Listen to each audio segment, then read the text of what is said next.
இன்றைய தினம் சென்னை மாநகர காவல் ஆணையாளரை நேரில் சந்தித்து ஒரு புகார் மனுவை அளித்திருக்கிறோம்.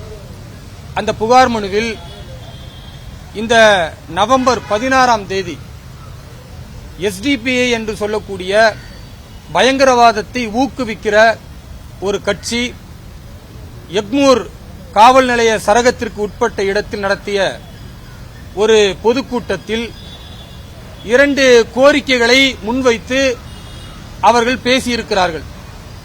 அந்த கூட்டத்தில் எஸ்டிபிஐ கட்சியை ஆதரித்து பேசிய தமிழக வாழ்வுரிமை கட்சியின் தலைவர் திரு வேல்முருகன் சட்டமன்ற உறுப்பினராக இருக்கக்கூடிய அவர் இந்திய அரசால் தடை செய்யப்பட்ட பயங்கரவாத அமைப்பான பாப்புலர் ஃப்ரண்ட் ஆஃப் இந்தியா என்கிற PFI அமைப்பை இந்திய தேசிய ராணுவத்தோடு ஒப்பிட்டு இந்த நாட்டின் ராணுவம் எவ்வாறு மக்களை பாதுகாக்கிறதோ, இந்த நாட்டின் ராணுவம் தங்களை அர்ப்பணித்துக் கொண்டு தேசத்திற்கு எதிராக வரக்கூடிய தீய சக்திகளை எதிர்த்து போராடுகிறதோ, அப்படிப்பட்ட கண்ணியத்திற்குரிய வணங்குதலுக்குரிய ஒரு அற்புதமான நம்முடைய ராணுவத்தை பயங்கரவாதத்தை தொடர்ந்து மேற்கொண்டு இந்திய இறையாண்மைக்கு எதிராக இந்துத்துவ தலைவர்களை படுகொலை செய்து, குறிப்பாக பாரதிய ஜனதா கட்சி நிர்வாகிகளை கொலைவெறி தாக்குதல் நடத்தி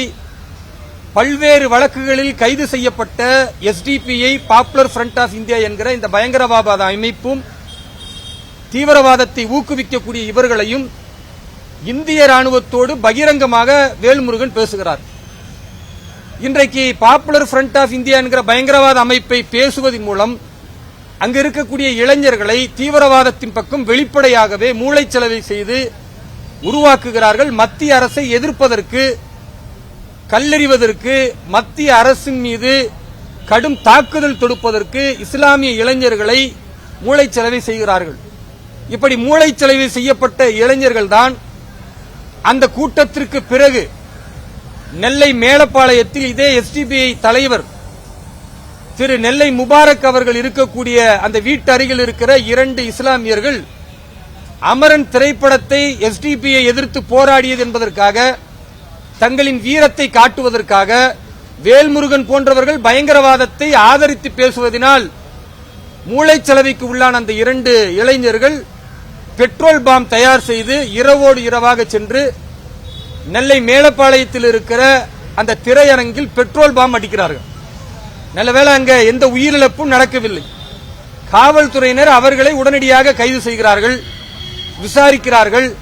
ஆனால் இதற்கு ஊற்றுக்கண்ணாக தமிழகம் என்கிற அமைதி பூங்காவை சீரழித்து இங்கு இருக்கக்கூடிய தேசியவாதிகளை, குறிப்பாக எங்களை போன்ற இஸ்லாமியர்கள் தேசிய சிந்தனையை பேசினால் எங்களை பல வழிகளில் கொலை செய்ய முயற்சிக்கக்கூடிய இந்த பயங்கரவாத அமைப்புகள் கடந்த காலத்தில் பல்வேறு இந்துத்துவ தலைவர்களை தமிழகத்திலும் கேரளாவிலும் இந்தியா முழுக்க கொன்ற இந்த பயங்கரவாதிகளை ஆதரித்த வேல்முருகனை, இஸ்லாமிய இளைஞர்களை தீவிரவாதத்தின் பக்கம் உருவாக்குகிற எஸ்டிபிஐ அந்த கட்சியின் தலைவரை காவல்துறை கைது செய்யாமல் வேடிக்கை பார்த்துக் கொண்டிருக்கிறது.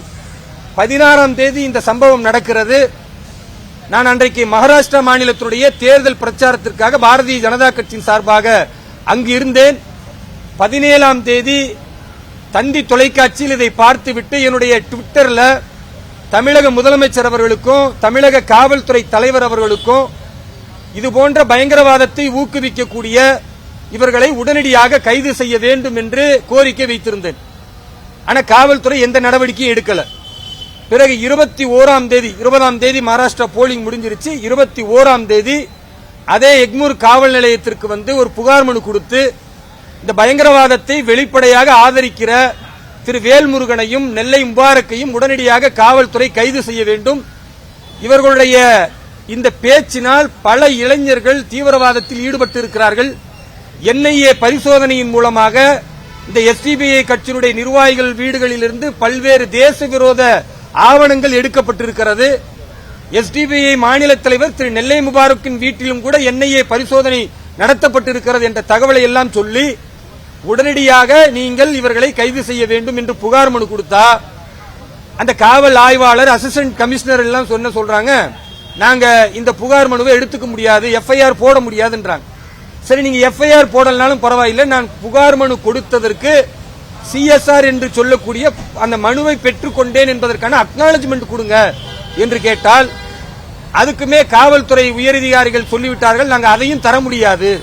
அப்ப தமிழக காவல்துறை எப்படி ஒரு சார்பா நடக்குதுன்னு பாருங்க. ஏன் பேசிய வேல்முருகன் திமுகவுடைய எம்எல்ஏ, அப்ப திமுகவுடைய எம்எல்ஏ பயங்கரவாதத்தை பேசினால் அவரை பாதுகாக்க காவல்துறை முனைகிறதா என்பதை எங்களுடைய கேள்வி.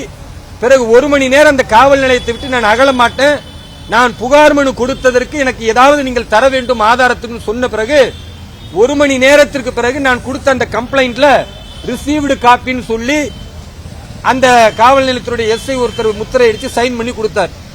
பிறகாவது இவர்கள் நடவடிக்கை எடுப்பாங்கன்னு பார்த்தோம். 1 வார காலத்தில் மீண்டும் காவல்துறை நடவடிக்கை எடுக்கல.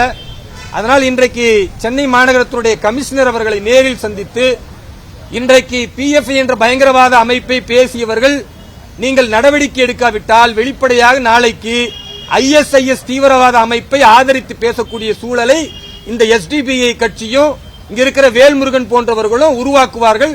அதனால் பாதிக்கப்பட போவது அப்பாவி இஸ்லாமிய பெருமக்கள், அப்பாவி இஸ்லாமிய இளைஞர்கள். அப்ப இஸ்லாமிய இளைஞர்கள் தொடர்ந்து தீவிரவாதிகளாக ஆகுகிறார்கள் என்றால் ஒட்டுமொத்த இஸ்லாமிய சமூகம் இஸ்லாமிய பயங்கரவாதம், இஸ்லாமிய தீவிரவாதம் என்ற சொல்லை சுமக்கிறது என்றால் இந்த பழிச்சொல்லை இனிமேல் சுமக்க கூடாது என்றால் தமிழக முதல்வர் திரு ஸ்டாலின் அவர்கள் உடனடியாக இந்த புகார் மனுவின் மீது நடவடிக்கை எடுக்கணும். கமிஷனர்களிடத்திலும் கொடுத்தோம். ஆனால் கமிஷனர் அவர்களும் இதற்கு நடவடிக்கை எடுப்போம் என்கிற பதிலை சொல்லவில்லை, பார்ப்போம் என்ற பதிலைத்தான் சொல்லுகிறார்.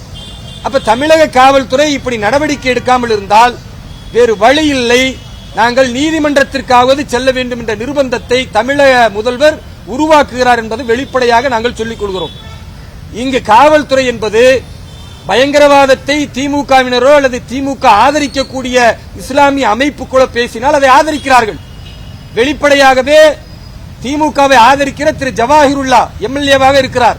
அந்த கட்சியை சார்ந்த யாக்கூப் என்று சொல்லக்கூடியவர் எங்களுடைய பாரதிய ஜனதா கட்சியினுடைய முன்னாள் தேசிய செயலாளர் திரு ஹெச் ராஜா அவர்களை கொலை செய்வேன் என்று பகிரங்கமா பேசுறார். 2 மணி நேரம் காவல்துறை பாதுகாப்பை விளக்கிக்குங்க, நாங்க என்ன பண்ணுவோம் என்று சொல்லுகிறார். காவல்துறை அதுக்கும் நடவடிக்கை எடுக்கல. பயங்கரவாத தடை செய்யப்பட்ட அமைப்பை ஆதரித்து பேசுகிறார்கள், அதற்கும் நடவடிக்கை எடுக்கல. இஸ்லாமிய இளைஞர்கள் அதனால் வெளிப்படையாக மூளைச்சலவைக்கு உள்ளாகிறார்கள், அதற்கும் ஆளாகலனா அப்ப நாளைக்கு பெட்ரோல் குண்டு இங்கு வெடிப்பதோடு கோயம்புத்தூர்ல ஒரு கார் குண்டு வெடிப்பு, மனித வெடிகுண்டு வெடிப்பது போன்று தமிழகம் எங்கும் இஸ்லாமிய இளைஞர்கள் பயங்கரவாதத்தில் ஈடுபடுவார்களே ஆனால் அதுக்கு முழுக்க முழுக்க தமிழக முதல்வர் திரு ஸ்டாலின் அவர்கள் தான் பொறுப்பு என்று பகிரங்கமாக குற்றம் சாட்டுகிறேன். வெளிப்படையான ஆதாரங்களின் அடிப்படையில் காவல்துறை நடவடிக்கை எடுக்க வேண்டும். கமிஷனர்கிட்ட நீதி கிடைக்கலன்னா அடுத்த 1 வாரத்திற்கு பிறகு நீதிமன்றத்தை அணுகுவோம். அதே மாதிரி சட்டமன்றத்துடைய சபாநாயகர் திரு அப்பாவு அவர்களிடத்திலும் ஒரு எம்எல்ஏ பயங்கரவாத அமைப்பை ஆதரித்து பேசுகிறார், இவர் சட்டமன்ற உறுப்பினராக இருப்பதற்கு தகுதியற்றவர் என்கிற புகார் மனுவை சபாநாயகரிடத்திலும் நாங்கள் கொடுப்போம். நீதியின் அடிப்படையில் தமிழகம் செயல்படுகிறதா அல்லது அநீதிக்கு ஆதரவாக தமிழகம் இருக்கிறதா என்பதை தமிழக முதல்வர் திரு ஸ்டாலின் அவர்கள் தங்களுடைய நடவடிக்கையின் மூலம் சொல்ல வேண்டும் என்று நாங்கள் எதிர்பார்க்கிறோம்.